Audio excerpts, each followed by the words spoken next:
ವೀಕ್ಷಕರೇ ನಮಸ್ಕಾರ. ಲೋಕದೃಷ್ಟಿ ಸ್ಪೋರ್ಟ್ಸ್ ಸೆಗ್ಮೆಂಟ್ಗೆ ಸ್ವಾಗತ. ನಾನು ಶರಣು ಚಕ್ರಸಾಲಿ. ಇವತ್ತು ಎಲ್ಲರ ಚಿತ್ತ T20 ವಿಶ್ವಕಪ್ನತ್ತ.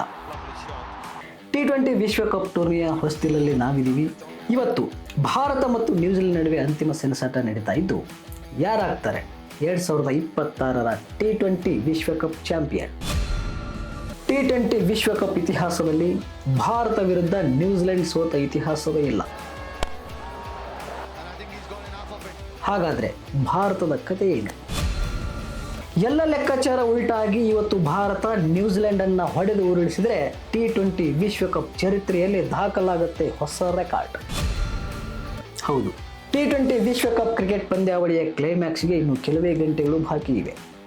ಆತಿಥೇಯ ಮತ್ತು ಹಾಲಿ ಚಾಂಪಿಯನ್ ಖ್ಯಾತಿಯ ಭಾರತ ತಂಡ ಇದೇ ಮೊದಲ ಬಾರಿಗೆ ನ್ಯೂಜಿಲೆಂಡ್ ಜೊತೆ ಫೈನಲಲ್ಲಿ ಸೆಣಸಾಟ ನಡೆಸ್ತಾ ಇದೆ. ಆದರೆ ಭಾರತದ ಪಾಲಿಗೆ ದಾಖಲೆಯ 4ನೇ T20 ವಿಶ್ವಕಪ್ ಫೈನಲ್ ಪಂದ್ಯ ಇದು.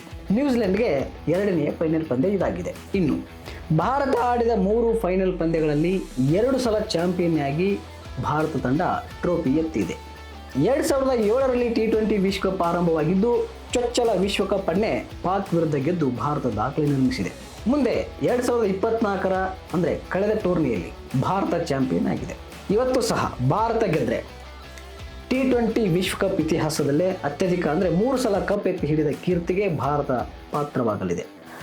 ಅಹಮದಾಬಾದ್ ಸ್ಟೇಡಿಯಂನಲ್ಲಿ ಸಂಜೆ 7 ಗಂಟೆಗೆ ಈ ಮಹಾಸಮರ ನಡೀತಾ ಇದ್ದು, ಪಂದ್ಯ ಹಿಂದಿಗಿಂತಲೂ ಹೆಚ್ಚು ರೋಚಕತೆಯಿಂದ ಕೂಡಿದೆ. ಕಾರಣ T20 ವಿಶ್ವಕಪ್ ಪಂದ್ಯಾವಳಿಯಲ್ಲಿ ಭಾರತ ಮತ್ತು ನ್ಯೂಜಿಲೆಂಡ್ ಈವರೆಗೂ 3 ಬಾರಿ ಮುಖಾಮುಖಿಯಾಗಿವೆ. ಸೊ 3ರಲ್ಲೂ ಭಾರತ ಸೋತಿದೆ. ಇದು ಭಾರತಕ್ಕಿರುವ ದೊಡ್ಡ ಆಘಾತ. ಸೋಲಿನ ಸರಪಳಿ ಮುರಿಯುವುದೇ? ಈ ಬಾರಿ ಭಾರತದ ಮೇಲೆ ಅತ್ಯಂತ ದೊಡ್ಡ ಜವಾಬ್ದಾರಿ ಇದೆ. T20 ವಿಶ್ವಕಪ್ ಪಂದ್ಯಾವಳಿಯಲ್ಲಿ ನ್ಯೂಜಿಲೆಂಡ್ ವಿರುದ್ಧ ಸೋಲಿನ ಸರಪಳಿಯನ್ನ ಭಾರತ ಕಳಿಸಿಕೊಳ್ಳಬೇಕಿದೆ. 2007ರ ಉದ್ಘಾಟನಾ ಆವೃತ್ತಿ ಪಂದ್ಯದಲ್ಲಿ ಭಾರತ ಟ್ರೋಫಿ ಗೆದ್ದಿದ್ದು ನಿಜ. ಆದರೆ ಅದೇ ಟೂರ್ನಿಯಲ್ಲಿ ಭಾರತ ಸೋತಿದ್ದು ಕೇವಲ ನ್ಯೂಜಿಲೆಂಡ್ ವಿರುದ್ಧ ಮಾತ್ರ. ಸೂಪರ್ 8 ಹಂತದಲ್ಲಿ ನ್ಯೂಜಿಲೆಂಡ್ 10 ರನ್ಗಳಿಂದ ಭಾರತವನ್ನು ಸೋಲಿಸಿತ್ತು.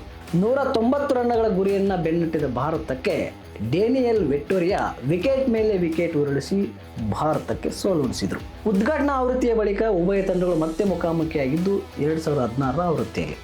ತವರಿನಲ್ಲೇ ನಡೆದ ಟೂರ್ನಿಯಲ್ಲಿ ಭಾರತ ತಂಡ ಕಿವೀಸ್ ತಂಡವನ್ನು ಸ್ಪಿನ್ನಿಂಗ್ ಟ್ರ್ಯಾಕ್ನಲ್ಲಿ ಸೋಲಿಸುವ ನಿರೀಕ್ಷೆ ಇತ್ತು. ನಾಗ್ಪುರದಲ್ಲಿ ನಡೆದಿದ್ದ ಆ ಪಂದ್ಯದಲ್ಲಿ ಕೇವಲ 127 ರನ್ಗಳ ಸಾಧಾರಣ ಗುರಿಯನ್ನು ಬೆನ್ನಟ್ಟಿದ ಭಾರತ ತಂಡ 79 ರನ್ಗಳಿಗೆ ಆಲ್ಔಟ್ ಆಗುತ್ತೆ. ಮಿಚೆಲ್ ಸ್ಯಾಂಟ್ನರ್ ಮತ್ತು ಇಶ್ ಸೋದಿ ಅವರ ಸ್ಪಿನ್ ಬೌಲಿಂಗ್ ಮುಂದೆ ಭಾರತ ಮಂಡಿಯೂರುತ್ತೆ. ಆಗ ನಾಯಕರಾಗಿದ್ದವರು ಧೋನಿ. ಸೊ ಇನ್ನು ವಿಶೇಷ ಏನು ಗೊತ್ತಾ, ಈ ಹಾಲಿ ಆವೃತ್ತಿಯಲ್ಲೂ ಸ್ಯಾಂಟ್ನರ್ ಮತ್ತು ಇಶ್ ಬೋದಿ ಭಾರತ ವಿರುದ್ಧ ಆಡುತ್ತಿರುವುದು. ಅದರಲ್ಲೂ ಸ್ಯಾಂಟ್ನರ್ ಈಗ ನ್ಯೂಜಿಲೆಂಡ್ ತಂಡದ ನಾಯಕರು ಬೇರೆ. ಇನ್ನು ಭಾರತದ 3ನೇ ಸೋಲಾಗಿದ್ದು 2021ರಲ್ಲಿ. ಭಾರತದ ಪಾಲಿಗೆ ಗೆಲ್ಲಲೇಬೇಕಾದ ಗುಂಪು ಹಂತದ ಪಂದ್ಯವರು. ಆಗ ನ್ಯೂಜಿಲೆಂಡಿನ ಶಿಸ್ತುಬದ್ಧ ಬೌಲಿಂಗ್ ಮೂಲಕ ಭಾರತವನ್ನ 8 ವಿಕೆಟ್ ಅಂತರದಿಂದ ನ್ಯೂಜಿಲೆಂಡ್ ಮಣಿಸುತ್ತೆ. ಮೊದಲು ಬ್ಯಾಟಿಂಗ್ ನಡೆಸಿದ ಭಾರತ ತಂಡ 7 ವಿಕೆಟ್ಗಳಿಗೆ ಕೇವಲ 10 ರನ್ಗಳನ್ನು ಮಾತ್ರ ಗಳಿಸಿ ಆ ಸೋಲಿನಿಂದ ಗುಂಪು ಹಂತದಿಂದಲೇ ಭಾರತ ನಿರ್ಗಮಿಸುತ್ತೆ. ಸೊ ಎಲ್ಲ ಹಿನ್ನೆಲೆಯಲ್ಲಿ ನ್ಯೂಜಿಲೆಂಡ್ ವಿರುದ್ಧದ ಸೋಲಿನ ಸರಪಳಿಯನ್ನು ಇಂದು ಭಾರತ ಮುರಿದರೆ ಇತಿಹಾಸ ತನ್ನಿಂದ ತಾನೇ ನಿರ್ಮಾಣವಾಗುತ್ತೆ. T20 ವಿಶ್ವಕಪ್ನಲ್ಲಿ ನ್ಯೂಜಿಲೆಂಡ್ಗಿಲ್ಲ ಟ್ರೋಫಿ ಭಾಗ್ಯ. ಹೌದು, T20 ವಿಶ್ವಕಪ್ನಲ್ಲಿ ನ್ಯೂಜಿಲೆಂಡ್ ಎಷ್ಟೇ ಪಂದ್ಯಗಳನ್ನು ಗೆದ್ದಿದ್ರೂ ಚಾಂಪಿಯನ್ ಟ್ರೋಫಿ ಎತ್ತಿ ಹಿಡಿಯುವ ಕನಸು ಈವರೆಗೂ ನನಸಾಗಿಲ್ಲ. New Zealand 2021ರ ಆವೃತ್ತಿಯೊಳೊಮ್ಮೆ final ಪ್ರವೇಶಿಸಿತ್ತು. ಅಂದು ದುಬೈಯಲ್ಲಿ ನಡೆದ ಮುಖಾಮುಖಿಯಲ್ಲಿ ಆಸ್ಟ್ರೇಲಿಯಾ ನ್ಯೂಜಿಲೆಂಡ್ ತಂಡವನ್ನು 8 ವಿಕೆಟ್ಗಳಿಂದ ಮಣಿಸಿ ಟ್ರೋಫಿಯನ್ನು ಎತ್ತಿ ಹಿಡಿಯುತ್ತೆ. ಹೀಗಾಗಿ ನ್ಯೂಜಿಲೆಂಡಿನ ಟ್ರೋಫಿ ಕನಸು ಇನ್ನೂ ಕನಸಾಗಿಯೇ ಉಳಿದಿದೆ. ಈ ಹಿನ್ನೆಲೆಯಲ್ಲಿ ಇವತ್ತಿನ ಕದನ ಬಹಳಷ್ಟು ಇಂಟ್ರೆಸ್ಟಿಂಗ್ ಆಗಿದೆ. ಹೀಗಾಗಿ ಭಾರತವನ್ನು ಹೇಗಾದರೂ ಮಣಿಸಿ T20 ವಿಶ್ವಕಪ್ ಟ್ರೋಫಿ ಎತ್ತಿ ಹಿಡಿದ ಸಾಲಿಗೆ ತಾನೂ ಸೇರಬೇಕೆಂಬುದು ನ್ಯೂಜಿಲೆಂಡಿನ ಹಠ. ಈ ಹಿನ್ನೆಲೆಯಲ್ಲೇ ನ್ಯೂಜಿಲೆಂಡ್ ತಂಡದ ನಾಯಕ ಮಿಚೆಲ್ ಸ್ಯಾಂಟ್ನರ್ ಎದುರಾಳಿ ಭಾರತ ತಂಡದ ಬಗ್ಗೆ ಅಚ್ಚರಿ ಹೇಳಿಕೆಗಳನ್ನು ನೀಡಿದ್ದಾರೆ. ನರೇಂದ್ರ ಮೋದಿ ಕ್ರೀಡಾಂಗಣದಲ್ಲಿ ನಡೆಯಲಿರುವ ಈ ಪಂದ್ಯದ ಕುರಿತಾಗಿ ಮಾತನಾಡಿರುವ ಸ್ಯಾಂಟ್ನರ್, ಫೈನಲ್ಗೆ ನಾವು ಸಿದ್ಧರಿದ್ದೇವೆ ಮತ್ತು ನಮ್ಮಲ್ಲಿ ಉತ್ಸಾಹ ಹೆಚ್ಚಿದೆ. ಸೊ ಆದರೆ ನಮಗಿಂತಲೂ ಭಾರತಕ್ಕೆ ಹೆಚ್ಚು ಒತ್ತಡವಿದೆ. ತವರಿನ ಅಂಗಳದಲ್ಲಿ ವಿಶ್ವ ಗೆಲ್ಲುವ ತವಕ ಭಾರತದ್ದು. ನಾನು ಮತ್ತು ನನ್ನ ತಂಡ ಕ್ರೀಡಾಂಗಣದಲ್ಲಿರುವ ಭಾರತೀಯ ಅಭಿಮಾನಿಗಳನ್ನು ಸೈಲೆಂಟ್ ಮಾಡ್ತೀವಿ ಎಂದಿದ್ದಾರೆ. ಭಾರತ ಫೈನಲ್ ಗೆದ್ದರೆ 3 ಐತಿಹಾಸಿಕ ದಾಖಲೆ. ಭಾರತ ತಂಡ T20 ವಿಶ್ವಕಪ್ನಲ್ಲಿ ಇವತ್ತಿನ ಪಂದ್ಯ ಸೇರಿ ಇದುವರೆಗೆ 4 ಬಾರಿ ಫೈನಲ್ ಪ್ರವೇಶಿಸಿದೆ. 2007, 2014, 2024, ಈಗ 2026. ಸೊ ಇಡೀ T20 ವಿಶ್ವಕಪ್ ಇತಿಹಾಸದಲ್ಲಿ ಈ ಸಾಧನೆ ಮಾಡಿದ ಮೊದಲ ತಂಡವಾಗಿಯೂ ಕೂಡ ಭಾರತ ಗರಿಮೆಗೆ ಪಾತ್ರವಾಗಿದೆ. ಇಂಗ್ಲೆಂಡ್, ಶ್ರೀಲಂಕಾ ಹಾಗೂ ಪಾಕಿಸ್ತಾನ ತಂಡಗಳು ತಲಾ 3 ಬಾರಿ ಫೈನಲ್ ಪ್ರವೇಶಿಸಿವೆ. ಈ ಹಿನ್ನೆಲೆಯಲ್ಲಿ ಭಾರತ ದಾಖಲೆ ಒಂದು ಹಂತಕ್ಕೆ ಹೆಚ್ಚಿದೆ. ಭಾರತ 2007ರಲ್ಲಿ ಚಾಂಪಿಯನ್ ಆಗಿದ್ರೆ 2014ರಲ್ಲಿ ಫೈನಲಲ್ಲಿ ಸೋಲುತ್ತೆ. ಸೊ ಮತ್ತೆ 2024ರಲ್ಲಿ ಚಾಂಪಿಯನ್ ಆಗುತ್ತೆ. ಇದೀಗ 2026ರಲ್ಲಿ ಮತ್ತೊಮ್ಮೆ ಫೈನಲ್ ತಲುಪಿರುವ ಭಾರತ ತಂಡ ಇವತ್ತು ಗೆದ್ರೆ ಅದೊಂದು ದಾಖಲೆಯೇ ಸರಿ. ಇವತ್ತು ಫೈನಲ್ ಪಂದ್ಯದಲ್ಲಿ ನ್ಯೂಜಿಲೆಂಡ್ ತಂಡವನ್ನು ಸೋಲಿಸಿ ಭಾರತ ಗೆದ್ರೆ 3 ಐತಿಹಾಸಿಕ ದಾಖಲೆಗಳನ್ನು ಸೃಷ್ಟಿಸಲಿದೆ.